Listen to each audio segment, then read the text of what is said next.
Muini, big time.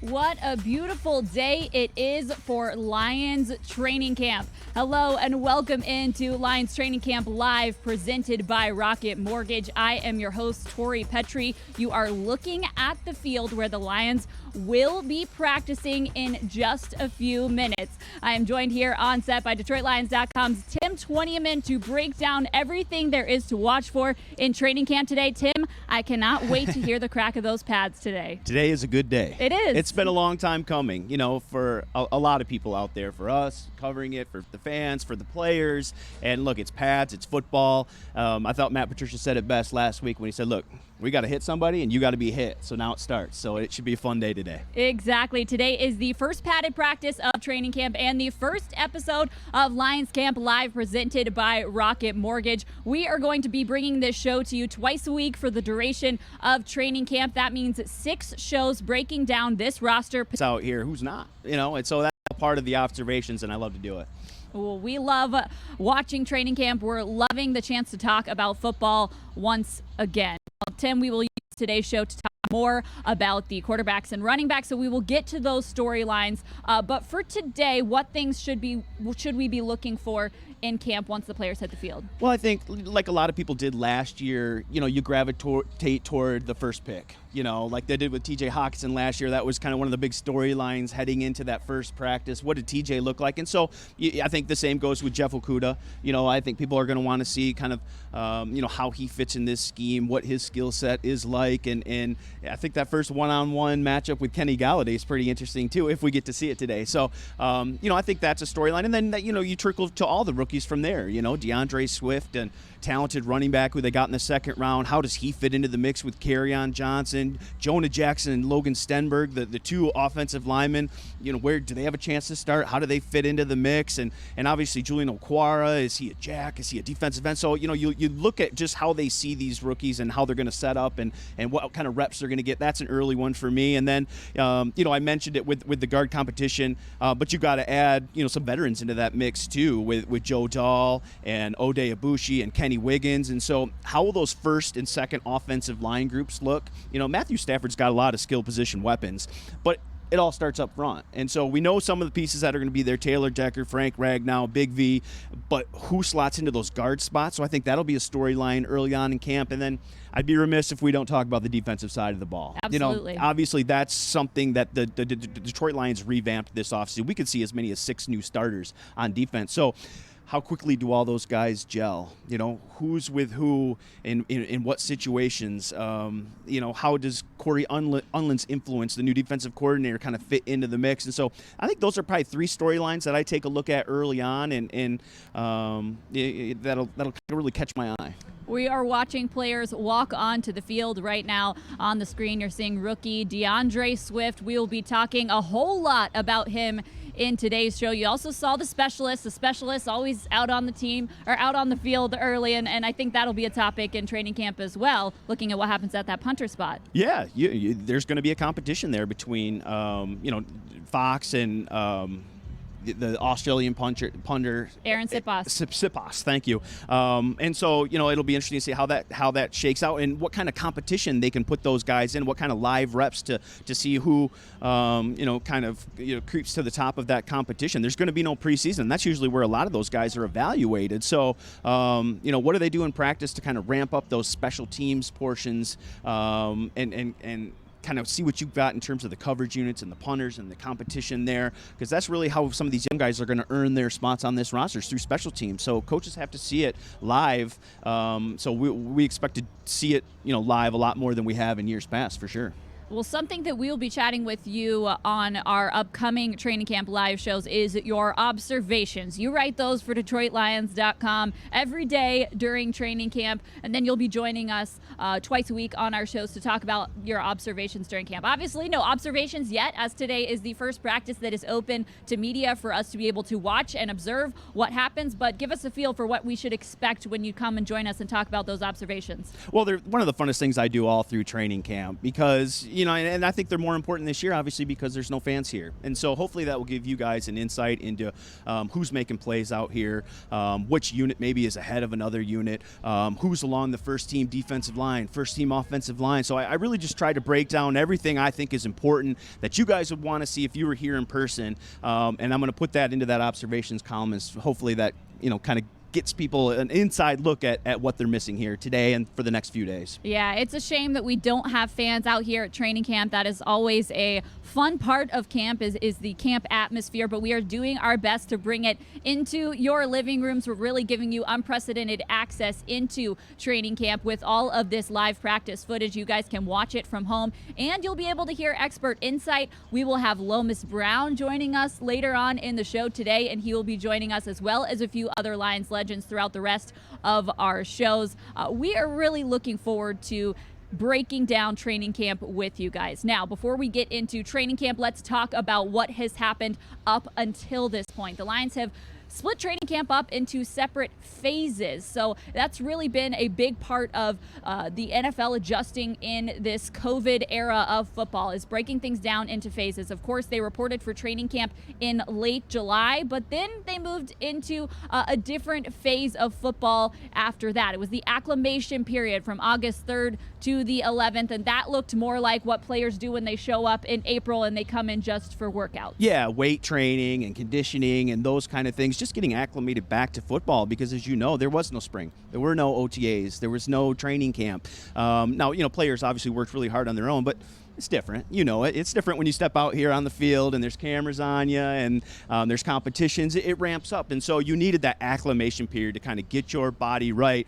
And then that kind of transitioned into that gradual ramp up. We were on here previewing training camp on Saturday, and you kind of saw that a little bit behind us. That was when you get the helmets back on. You do some more individual team activity things. It's not full drills yet, but it's that gradual ramp up period to what now you're going to see today, which is the fun part. And that part is contact integration, and that's where the real fun begins. Absolutely. Today is the first day of contact integration, aka you'll be hearing the crack of the pads. You'll be seeing Matthew Stafford right there tossing the football. You'll be seeing his receivers catching it. We'll be seeing a whole lot more of football action, and we are thrilled to be able to talk about it. Quarterback is one of the things we will be focusing on today. So Tim, when we are watching the quarterbacks in today's camp practice, what should we be looking for?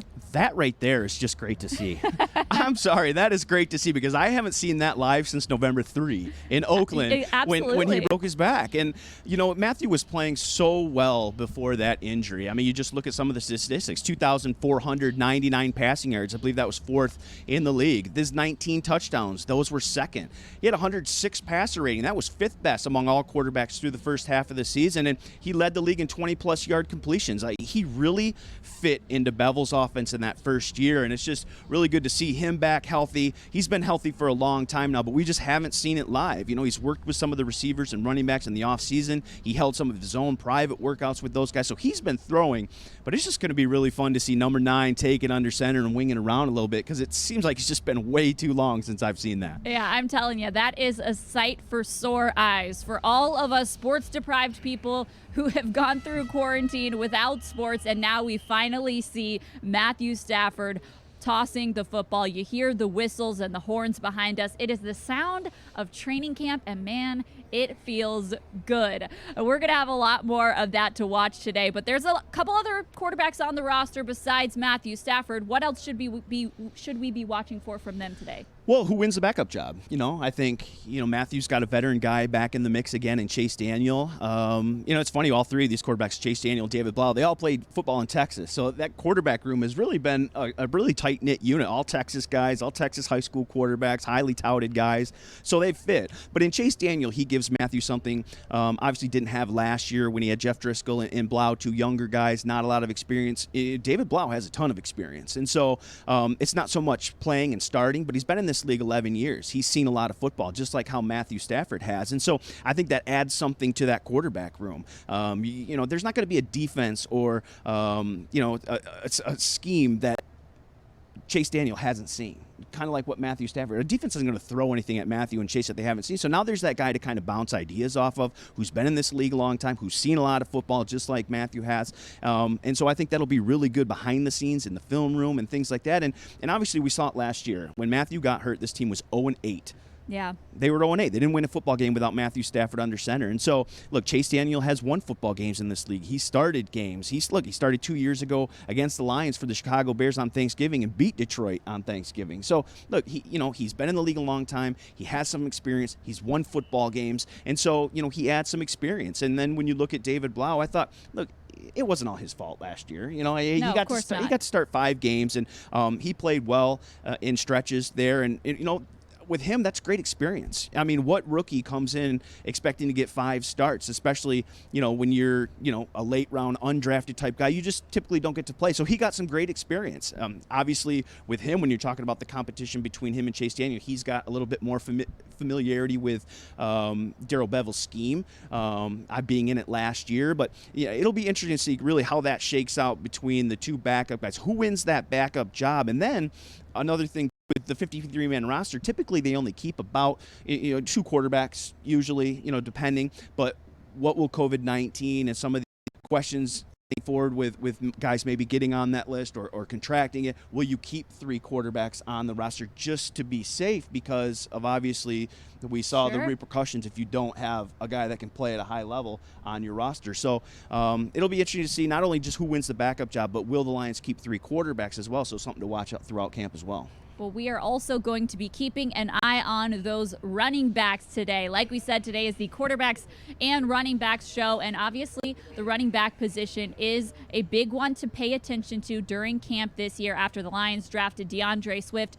in the 2nd round. Tim, we didn't expect them to maybe take a running back so high, but they probably didn't expect for DeAndre Swift to be available to them right at the top of the 2nd round. No, I think it got to Bob Quinn's pick, and he said, oh, this guy is better than everybody else on that board. And so, look, and what they're getting is an explosive player in DeAndre Swift. And I think the interesting thing for Lions fans right off the bat is, what will that backfield look like in terms of distribution of carries and reps between Kerryon Johnson, a former 2nd-round pick himself, who's played some good football over the last 2 years, but his issue just has been availability. He's played in 18 games over the last 2 years, and so because of injury. And so, is it a 1 and a number 2 situation? Is it a 1A and a 1B? I think that'll be interesting to see how they distribute those reps between Kerryon Johnson and DeAndre Swift early on. But yeah, I think both players are similar in that they're 3-down backs. I think they both bring something to the passing game. And so I think in that regard, too, you maybe protect yourself. If one of them goes down, I think the other one can step in and play a very similar role. And so now you've got a terrific duo in the backfield. Will they play them together at times? Right.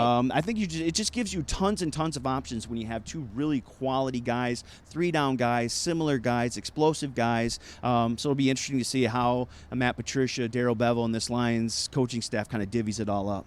Well, what should we be looking for when it comes to camp practices? We see Kerryon Johnson out there putting his helmet on, getting ready for today's practice. What should we be looking for when it comes to those guys on the field during camp? Well, I think you want to look at early explosiveness, elusiveness. Obviously, you've seen that with Kerryon Johnson the last couple of years. His ability to make guys miss in the backfield, always gain positive yards. I think with him, you want to see him, strong. You want to see him run strong, break tackles, obviously stay healthy. That's the biggest thing with him, like we talked about. And then, with DeAndre, you want to see some of the explosiveness. He's kind of that outside zone, one-cut runner.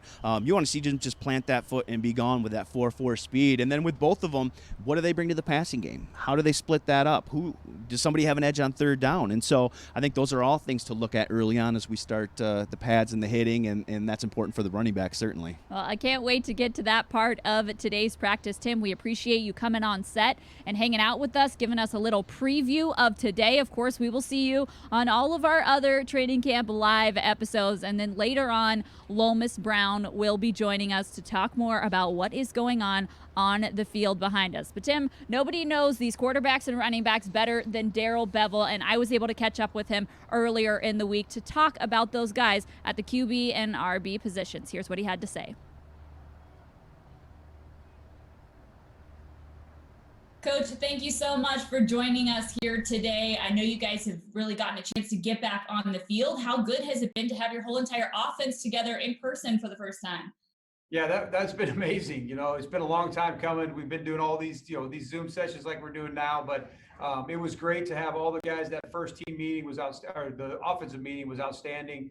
It's just, there's like a little buzz, a little excitement, that you're actually all in the same room, albeit spaced apart pretty well, but it's been great to have everybody back together.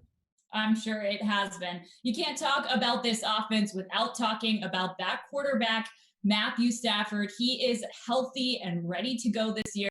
What have you seen from him this offseason coming back from that injury? Yeah, I haven't seen any effects of it. I think that's probably the most important thing. He's doing a nice job. He's worked really hard in the offseason, like you think he would, and like he normally does. But just so excited about him. He's such a solid player. He can do anything. There's so much that I'm excited to do with him. And, I want to make sure we have him for 16 games this year plus, rather than just the 8 that we had him for last year. Absolutely. And you have another quarterback joining him in that QB room, Chase Daniel. What does he bring to that group, and how do they work together? Well, he brings that veteran, the veteran knowledge and leadership. And, he's been through a lot of different systems. And he's been through Andy Reid. He's been down with Sean Payton. He's been with Matt Nagy. So a lot of good offensive minds. So he's seen a lot of stuff. So that conversation between the quarterbacks is really healthy. And somebody that's kind of seen it a little bit before because he's played in some games. So there's great communication there. What kind of jump are you expecting your guys to have in this offense, particularly for Matthew at the quarterback position, now that he's had 8 games in it, not quite a full season, but now that he's had some time in it to learn, and now he's in the second year? Yeah, I'm just excited about it. I'm excited about all the guys, whether it's it's really each and every position groups and getting all those 11 guys together, us as a coaching staff trying to figure out the best way to use, really all the pieces. And obviously it does start and go through Matthew, but there's great skill at the running backs, the tight end, it's the receivers. We want to get the ball to all those guys. So I think that's the most exciting part. We got a little glimpse of some of the things that we can possibly do, for the first 8 games we had Matthew in there. So we kind of want to pick up there and then kind of continue to raise that level. All right. And it helps your passing game when you have a good run game, and you've got a lot of talented running backs in that group this year. Obviously, you haven't gotten to work too much with DeAndre Swift on the field yet, but since you know his game a little bit better than we do at this point, what can you tell us about that young guy? Well, I'm a little bit like you. I'm excited to get him out there on the field. I want to see exactly what he can do. So, we're learning some of those things about him just in the individual drills.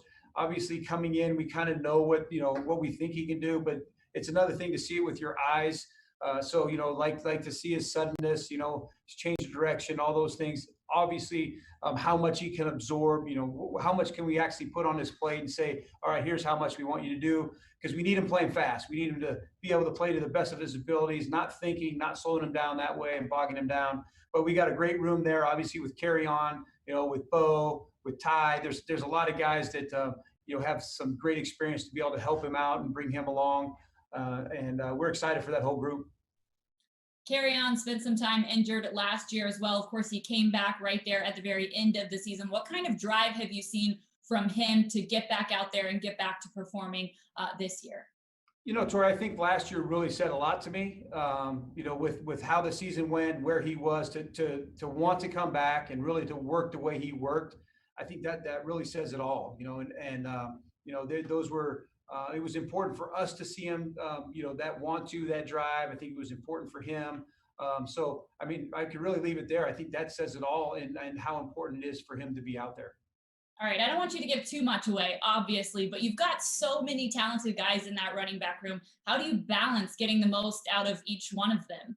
Well, it's important for us to again, like I always say, is just, you know, what are their skill sets? What do they do best? We want to be able to enhance those, and that's the part that we want to bring to our offense, and then, you know, improve the other areas. But those other guys have strengths in other areas as well. So, you know, you'll see all those guys playing. You'll see them all over the field, and I think that's the best way to use that group.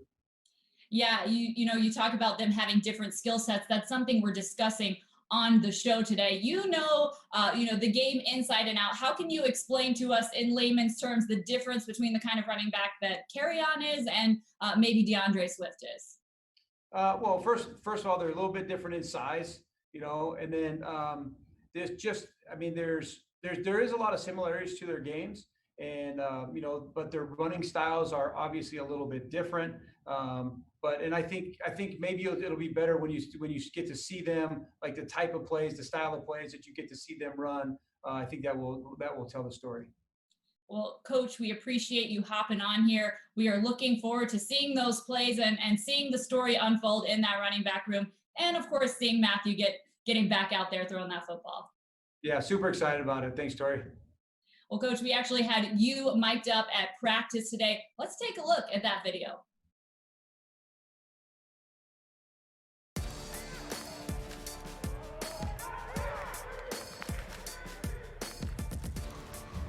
Deck, how we doing? Cruising, man. Yeah? Yeah, feeling good. How are you? I'm great. Yeah? We're gonna use that end zone because that's the safest one. Yeah, I think that's smart. But at some Until you scream, we're going this way? Correct. Okay. Yeah. That's all you need to know. All the way up. Let's go all the way up. Come on, RP. What? Where's the ball? We're gonna go. We got to be on our side. Yeah, like 30, that right? Yeah. Hey, let's be ready to go now. Get your drill set up. Good transition. Hey, I need to hear you say transition. All the way up, man.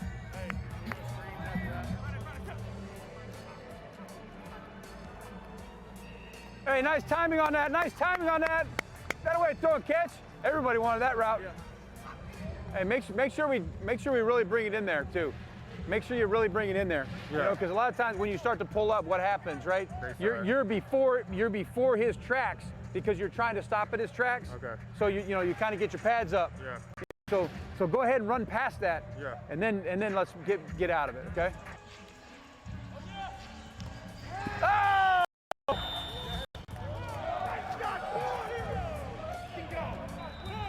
All right. Last one. All tied up. Last one. Push up. Push-ups.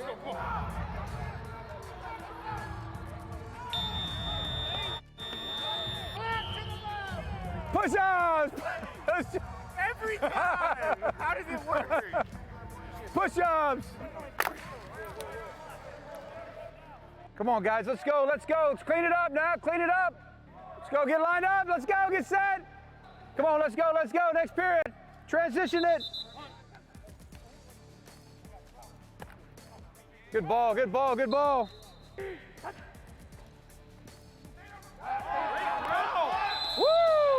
Triple slam.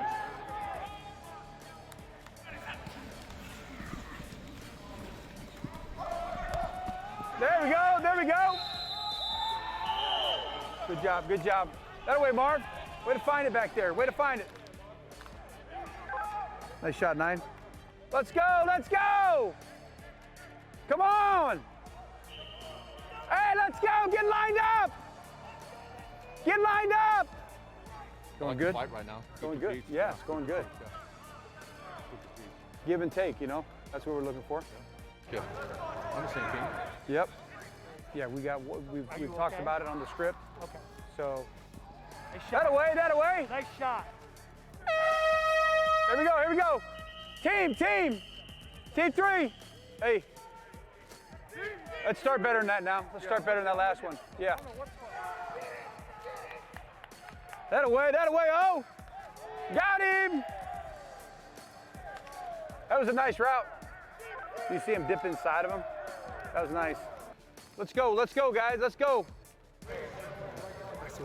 This is so small. It's so hard. You can see that. Yeah, but not only do I take Old this, men can't see it. now I take it and I merge and make the font bigger. Yeah. Listen, I would be so Oh. dead in this business. I've never made one of those in my life. What is that? Excel? Yeah. 0. Oh yeah, when we were doing the little PowerPoint thing, he's like, yeah, make it look good. I'm computer illiterate, which you're really not. You're really not computer illiterate. I'm not very good though. You have a little bit more skills than you think. I'd be able to figure it out, but I don't. The best thing for Videos that Facebook. the best thing to me was I know that it always will ask you, are you sure you want to do that? Like if you're really messing it up, it'll say, are you It's sure like, you want to do that? That's the nice way of saying it. Yeah, exactly. Do you really want to save this? No. It was when Facebook was. Hey Lions fans, thank you for watching Training Camp Live, presented by Rocket Mortgage. We'll be right back. Without technology, we'd probably be closed right now. Detroit has ranked as one of the least connected cities in America. As easy as it is for you to pick up your phone and call a colleague and email them, many people don't have access to that. We understand how important technology is to small businesses. It's allowing us to provide a service. That's why we're pledging millions to ensure Detroit businesses have access to the technology they deserve. Having access can take our community to the next level. Learn more at rocketmortgageclassic.com.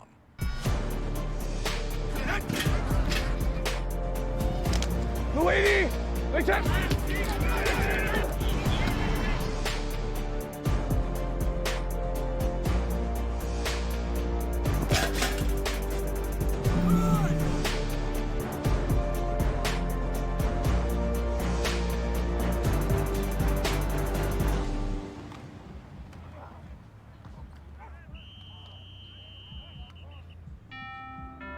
Jade is about to buy her first home, and with a verified approval from Rocket Mortgage, she has the strength to compete with cash offers. When you need an edge in the bidding war, Rocket can.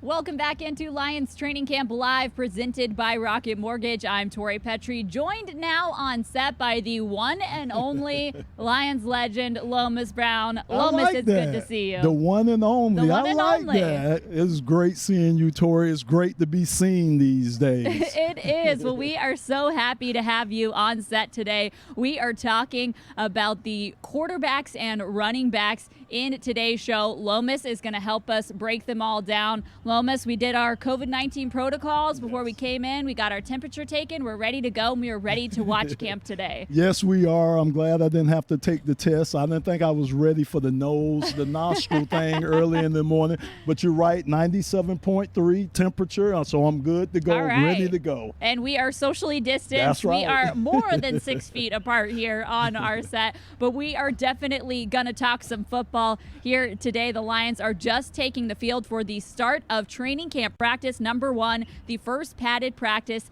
in camp. Now, before we get into talking about camp, we want to pose a trivia question for you guys. Make sure you weigh in on social media if you know the answer to this question. Lomas, here is the trivia question. Which current Lions quarterback threw for the most yards in college? Do you think you know the answer? Don't say it yet, but do you think? I don't know. That might be a tricky one. I think that might be a little trick question right there. Well, we will ponder it. You guys as fans have time to ponder it as well. You have time to weigh in on social media, tweet or post your answer to the question in the comments, and we will give you the answer a little bit later on in the show. But for now, let's get into talking some football, Lomas. Yes. Of course, today's topic is quarterbacks and running backs. Let's start where it is obvious to begin, Matthew Stafford. What should we be expecting from him in camp this year? Well, I mean, Torrey, what he did last year before he got hurt. I mean, Matthew was on the pace to go for over 5,000 yards. I think 19 touchdowns, only 4 or 5 interceptions. So he was on pace to have a great, great year. And then the injury took place. I think the one good thing is that because he got injured so early in the season last year, he's had ample time to recover, let that back sit, try to recover. And actually it gave Matthew probably a chance to sit back, watch football, get to enjoy football. Some of the little things that you don't get a chance to do while you're engulfed in the game, you get a chance to do it when you're not involved directly with the game. So hopefully it gave him an opportunity to look at some things that he can improve upon and look at ways he can improve to help this team, because we know that Matthew Stafford is the catalyst for this offense and basically for the way that the Detroit Lions will be in 2020. It gets me amped up to see these guys on the field in pads, but it especially gets me amped up to see 9 under center again. Yes, it looks good. He does. It does. Yeah, and Torrey, you could just tell things just run smoothly. You could always see a quarterback, an experienced quarterback. He has that swagger about himself. He knows what to do. This offense is secondary to Matthew Stafford. There's probably nothing in this offense that he can't dissect or he can't handle. So, you know, it's always good to have a good veteran like that, an all-pro type of quarterback to lead your team. It absolutely Yes. is. Now, Darrell Bevell talked about him this offseason. He called him a football junkie. Yeah. He said that Matthew Stafford lives for football. You saw Bevell and Stafford talking in that mic'd up session that we played just a bit ago. Bevell is really impressed with Matthew Stafford, and it should be good to see Stafford have a second year to work under Darrell Bevell. He played so well in those first 8 games of 2019, and now he's got a second year. Yeah, and Torrey, don't forget, Coach Bevell has to be excited to have Matthew back too. Yeah. There's so many things he probably can do with this offense now that he probably couldn't do last year because he didn't have Matthew there. And like you say, Matthew should be excited. Things that they'll probably be able to add to that offense. Some of the talent that he has around him to get the ball to. So it should be an exciting time for this offense, and hopefully Coach Bevell will have these guys motivated and ready to go. Now, we'll have a whole show to talk about the wide receivers and tight ends, but the divas. Yeah, but it is good to know that the Lions have their starting wide receivers returning and their starting tight ends returning. Yes, I mean, it makes a world of difference. Look, normally when you come into camp, the defense is normally ahead of the offense, simply because simply because of simplicity. You know, there is simpler things on defense than it is on offense. Is that just because you're an offensive player? You think that? I thought, I'm throwing us a bone because we're smart guys on the offensive side of the ball. But no, it is. I think it's a lot harder on the offensive side of the ball. So we're normally behind the defense. I think with Matthew and, like you say, the experience of some of the guys he has around them, I think the offense might be ahead of the defense this year, and that could be a great thing for the Lions, especially heading into a season like we're going into this year, Torrey. No preseason games, jumping right into a divisional game against Chicago. Great point by you, Lomas. I think that we all have high expectations for this offense this season, especially for Matthew Stafford, for how well he was playing last year in those first 8 games. Give me your predictions for this year. How do you think this offense will perform in 2020? I'm looking for this offense, Torrey, and of course we'll talk about the running backs, but if we can just establish a run game, I think it's going to complement this offense so much. You'll see play action passing by Matthew, which we don't see a lot of. And we know with a lot of the quarterbacks around the league, that's a weapon that they have in their toolbox that they can use that we rarely ever had it because we haven't had a run game. So if we have that with the potential of TJ coming into his own, and like I say, with the wide receiver crew that we have, I think we could be probably a top 5. I really believe we could be a top 5 offense. Okay. Yeah, I really believe that. Yeah. I like that prediction. I know. I like it. I like it too, Torrey. That sounds good to me. Now, last year we had to see several backup quarterbacks step in at that quarterback position after Matthew Stafford went down. Obviously, the Lions didn't win a game after that when their backups stepped in. So the Lions went out and got a veteran backup this offseason. His name is Chase Daniel. You see him right there in that number 4 jersey.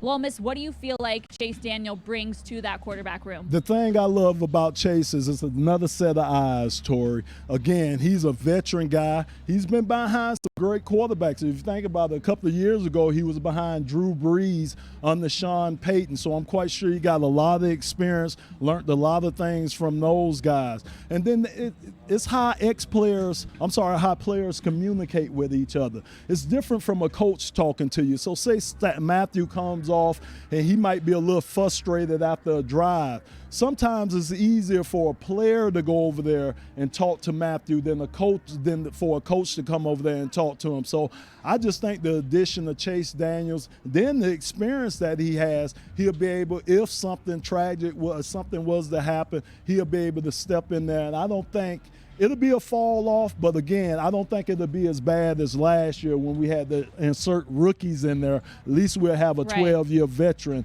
that we could put in there if something was to happen to Matthew. Well, you hope nothing happens That's to Matthew, right. but it is always good to have a good backup plan. And this year, that plan is Chase Daniel. We talked with him in the offseason when he was first signed to the Lions, and he made the point that he has played in 2 different systems in his time in the NFL. He spent 3 years in New Orleans, then 3 in Kansas City, 1 in Philly, that went back to New Orleans, and then spent 2 years in Chicago. That means he's pretty much played in Sean Payton's system and Andy Reid's system, because the offenses in Philadelphia and Chicago were run by Reid assistants in Doug Peterson and Matt Nagy. What benefit does that bring, him having so much experience in different offenses across the NFL? Oh yeah, it brings a wealth of experience, because again, we're going to go against some defenses that have faced some of those similar offenses, and to be able to take plays, because I know Coach Patricia and that staff, they really go back and study the history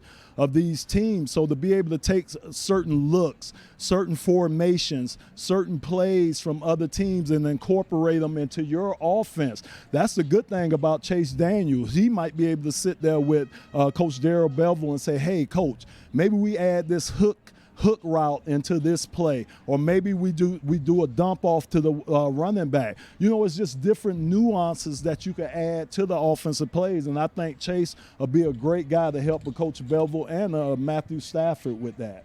Well, let's not forget about David Blau, number 10 on the field. If you watched Lions football last year, you saw quite a bit of him. He played in 5 games for the Lions last season. Unfortunately, wasn't able to come away with the win in any of those games, but it was for more reasons than just his own play. Obviously, it was his rookie season. He was coming in without a lot of experience, asked to take on a huge burden as the quarterback of this team with a defense that was struggling at the time. What do you expect from David Blau in his second year in the league? You're right, Tori. That was a lot to ask for a rookie to step in for an injured Matthew Stafford. Again, like you said, he started 5 games.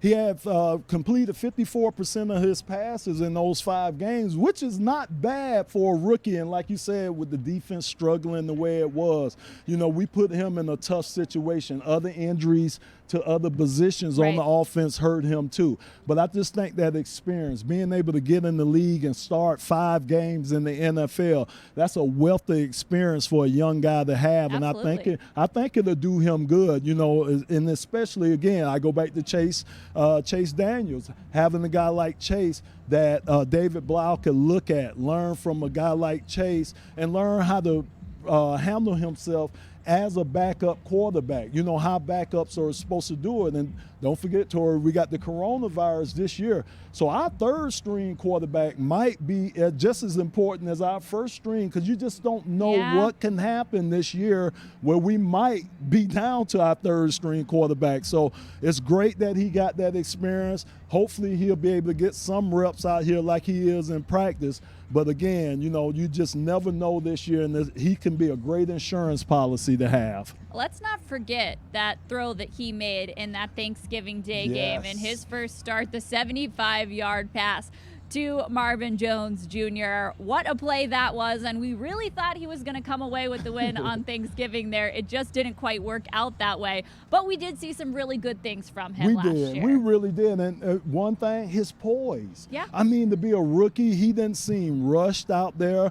He didn't, you know, I'm watching him in the huddle with the rest of the guys. You know, he wasn't rush. He wasn't frantic out on the field, and those are good things, good qualities to have as a young quarterback in this league. And I think he can, you know, again, with experience, I think he can be a very capable backup for the Detroit Lions. Well, let's turn the page now to the running back position, Lomas.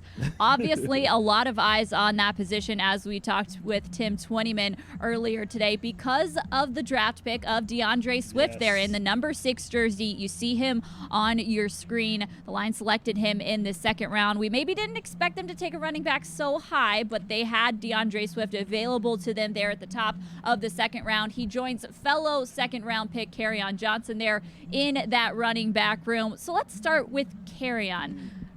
What do you feel like we should be watching for from these guys as we watch them in practice? They're going through a couple of drills right now. Give us a little feel of what we should be looking for in these running back drills. Well, when you watch drills with these guys, the one thing you want to notice is their sudden cuts. You know, how they are able to get out of their cuts, break out of their cuts. And that's important because, again, you're having to plant and get out of there. And for a guy like Kerryon that's had knee injuries, right, you know, it's important to see how he comes out of these cuts to make sure his bounce is still there. That's what you want to see from a guy. And then also you want to see the pad level. You know, again, these guys have been off for a long time, no OTAs, none of the things that they're normally accustomed to. So one of the toughest things for a running back is getting his pads down low. And a lot of times they like to run high, and this is kind of natural, Tori, especially until you get in the groove of practice and you really concentrate on keeping your pads down low. So, you know, looking at Kerryon right now. Yeah, this is a good drill for pad level. Absolutely. And again, he brought up another thing, pass protection.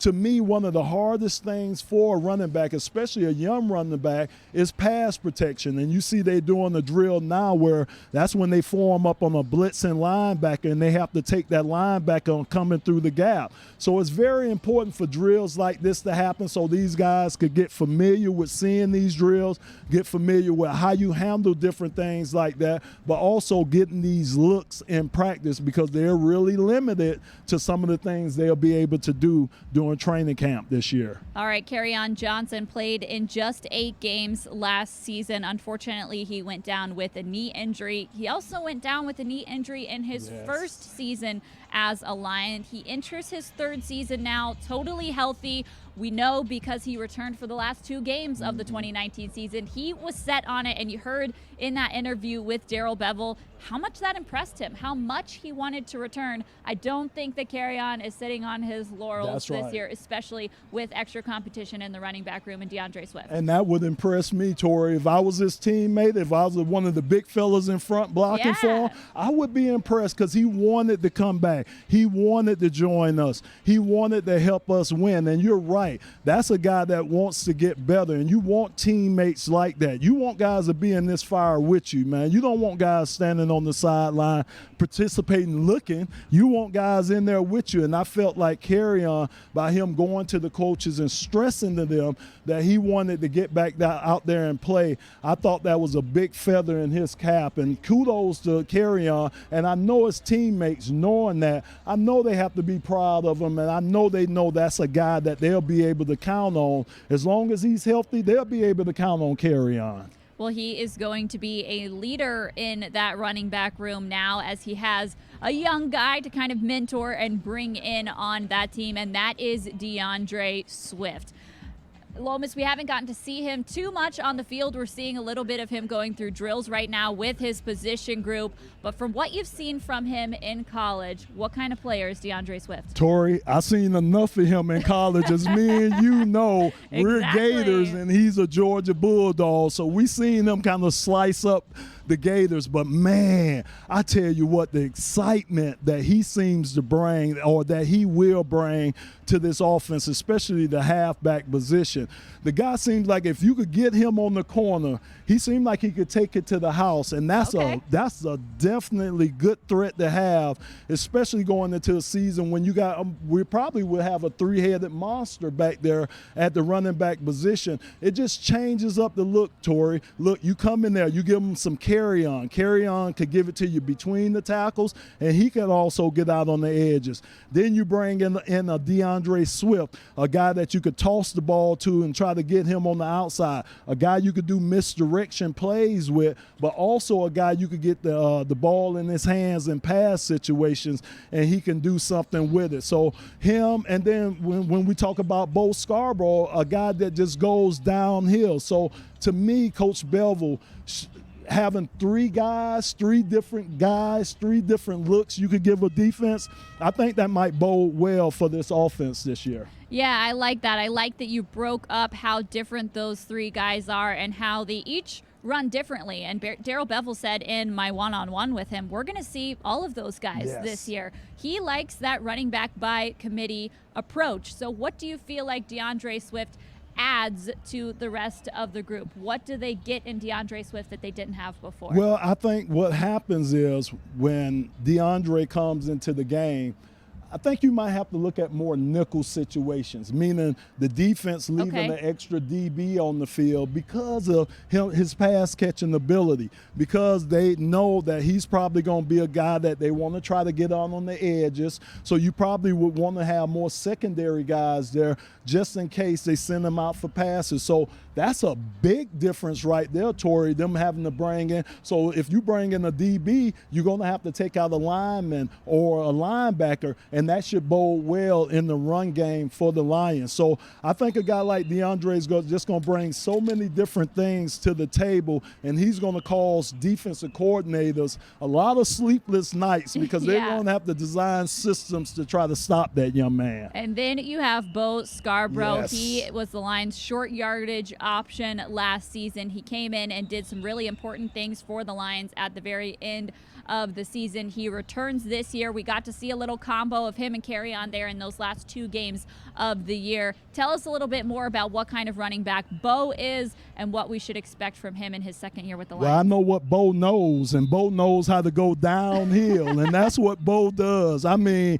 my goodness, Tori, a guy that stays behind this pad. You remember I was just saying a little earlier, one of the hardest things for running backs, especially just getting back into it, is to keep their pad level down. You don't have to worry about that with Bo. Bo is always running, like I say, downhill with his pad level down, and that's good, and that's a great asset to have, and especially for offensive linemen. When you have a running back that can run in between the tackles, look, that's a little extra push for you. You might be getting stalemated with your guy up front, and you got a big 235-pound running back like Bo coming behind you to give you a little extra push. That helps you out a lot. And, you know, to me, he's just a talent. Bo's a guy that not only can run between the tackles, but once he gets past that first line of defenders, he can make people miss and could get big chunks of yardage. So I'm very excited about Bo being back. Plus, Tori, did you know he was finishing up his degree from Alabama Online? Good for him. Yeah, so I'm proud of Bo. I'm going to have to make sure I tell him that when I see him. But he seems to be a great young man, and I only wish the best for Bo this year. A little trio of SEC running backs there, Georgia, Auburn, Alabama, but there's a few other guys in that running back room as well that we cannot forget to talk about. Ty Johnson is one of them, number 31. He had 273 rushing yards for the Lions last year. Jason Huntley, a new rookie. You'll see him in the number 41 jersey. He had quite the career in college, 1,090 rushing yards and averaging 7.1 yards per carry for New Mexico State. What do those guys add to that running back group? And how hard will the decision be at running back for the Lions making this roster? Very good point. And that's a good thing. You want to have competition in there, and you want it to be as hard as possible. So that's a very good point. And competition should bring out the best in these guys. But, Tori, I'm going to throw something at you. You know, our big fella was doing this research. Guess who Jason Huntley, guess who he modeled, who he loved to watch play football when he was growing up? You tell me, Lomas. Percy Harvin. Okay. Yeah, so of course, another Florida guy. We got this Florida connection. But he said he loved to watch Percy Harvin when he was growing up. And we know Percy's a slippery type of guy, you know, a guy that can catch the ball too, but a guy that can punish runners. So I'm looking for Jason Huntley to be just that type of guy. You know, he said that his nickname is Jay Hunt, but it was the Cheetah in high school. That's what they used to call him. But I think someone named Tyreek Hill, I think he already has that nickname. So fair. Jay Hunt might have to stick with Jay Hunt. Yeah, exactly. Well, there's a little bit of roster news for you that broke just before the show today. The Lions released Wes Hills, and they signed Jonathan Williams at the running back position. So there's a little bit of a change there at the running back spot, but the Lions have some difficult decisions to make in the running back room this year. They've got so much talent there. They want to use as much of it as they can. But considering how tough it is going to be for guys to show their stuff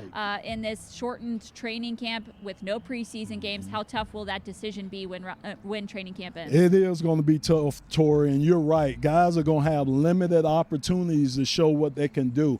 I think if I go back to Jason and I go back to Ty Johnson, I think those guys may have to make their mark on special teams. Both of them are good returners, especially Ty Johnson there. So maybe special teams might be a way for Ty to get in there and maybe get some reps along with Jason Huntley. But they're going to have to find ways to kind of help the team out, be it special teams, be it whatever they have to do, because you're right. We're stacked at the running back position, and that's a good problem to have. Remember, in the past, that's been one of our Achilles' heels, has been our run game. So it's a nice problem to have too many good running backs in the running back room. Okay, we got to mention the fullbacks as well. Okay. Nick Bodden and Luke Sellers. They are the Lions' fullbacks on this roster. Obviously, Nick Bodden has struggled with injuries his first 2 years. Luke Sellers, an undrafted rookie free agent. Going to be tough for undrafted rookie free agents in training camp like this one to make the roster just because of limited opportunities to show what they have. But what role does the fullback play in this offense? Oh, man, Tori, I love when they brought Nick in last year. It seemed like every time Nick got in the game and he was a lead blocker, we got positive yards on the run. Now, I know that can be kind of a tip to the defense. Hey, when Biden comes in the game, they're going to run the ball. But he was very effective blocking as a lead blocker for the running backs last year. And you know me, I'm old school, Tori, so I'm used to fullbacks being back there because they help the offensive lineman too, just in case I miss my block. I got somebody that may be able to help me back there. So I'm hoping that Nick can stay healthy. I think that's the most important thing for him, is to be able to stay healthy this year. And I think it'll be some things for him. We know that Coach Bevel loves to run the ball, so I can see the fullback being incorporated in there. It's just going to be hard for the young guy, the rookie free agent, to make the team because, like you say, just limited reps. And we normally probably only carry one fullback on the roster. So hopefully, again, he could be a special teams, a guy that can make his mark on special teams, and that can be a way that maybe he can make the team. Yeah, Luke Sellers comes out of South Dakota State. Also, Zach Zinner's alma mater, someone who Lions fans know pretty well. He is known for his hard hat mentality. He was a big blocker out of South Dakota State. Like you said, it's going to be difficult for those undrafted rookie free agents. What would he have to show during this training camp to be kept on the Lions roster? I tell you the one thing he would have to show is pass blocking ability, because again, your quarterback is your biggest asset, and anybody in there, especially at the running back position, you got to be able to protect Matthew Stafford. So I would think that would probably be the number one thing that coaches would look at, not just from him, but all the running backs. And then two, how he handles the pressure, Tori. They're going to show you different looks in practice. You're going to get blitz looks. You're going to get dog looks from the corner. You're going to get a walk up where a guy will walk up and walk back out. So you'll get a UFO look. It's so many different looks that these young guys could get, and it's being able to bring it back up, muscle memory, memory, being able to remember those different looks and not making that mistake when you get that look again. That's going to be the thing that coaches look at, how many mistakes he makes when I show him different looks. I like it. A little bit of Coach Lomas there you go. right there. Lomas, I think we've talked about just about every player on the roster at the quarterback and running back positions, but you remember that trivia question that I asked you when you first came on set? I do, Let's Tori. go back to that and see what the answer is. The question was, which current Lions quarterback threw for the most yards in college? The answer? What do you think? I know it's not Matthew. Right. Trivia questions are I always knew tricky. it. It's never the most I knew it. obvious. I It's knew never it. the most obvious answer. The answer is actually Chase Daniel. Wow, at Missouri. When Exactly. He was He at threw Missouri. for 12,515 yards at Missouri. That's impressive. Matthew Stafford actually threw for the least of the three quarterbacks, but keep in mind that's because he only played 3 seasons before he entered the NFL. So that's why Chase Daniel is your trivia answer. Let us know if you got the trivia answer right. Hopefully you were able to participate in that trivia with us. Lomas, you'll be participating with us in some more of our Training Camp Live presented Absolutely. by Rocket Mortgage shows. You'll be joining us on Friday where we will be talking about your position There it group, is. the offensive The line. big guys, the big fellas. I love Victoria. You know I love the big guys. I know. We have the perfect person to join us and talk about it. Lomas, I can't wait to talk about this offensive line. It's going to look so Yes. different this season. We've got a few different things coming for you.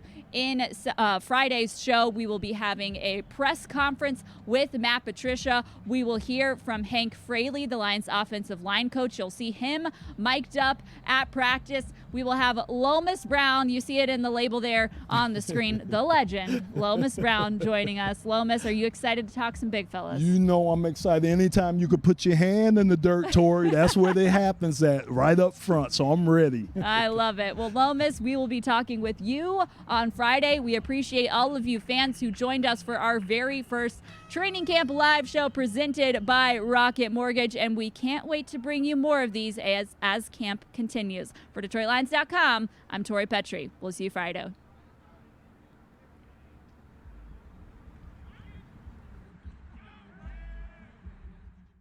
Without technology, we'd probably be closed right now. Detroit has ranked as one of the least connected cities in America. As easy as it is for you to pick up your phone and call a colleague and email them, many people don't have access to that. We understand how important technology is to small businesses. It's allowing us to provide a service. That's why we're pledging millions to ensure Detroit businesses have access to the technology they deserve. Having access can take our community to the next level. Learn more at RocketMortgageClassic.com.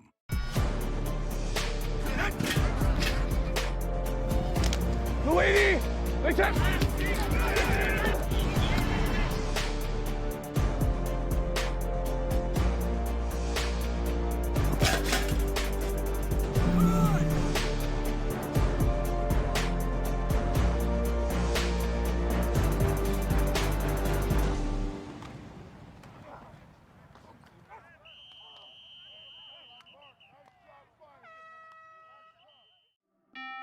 The Martins here just realized they outgrew their home, so they used Rocket Mortgage to finance their next one. Need to know if your next home fits your budget and your family? Rocket can.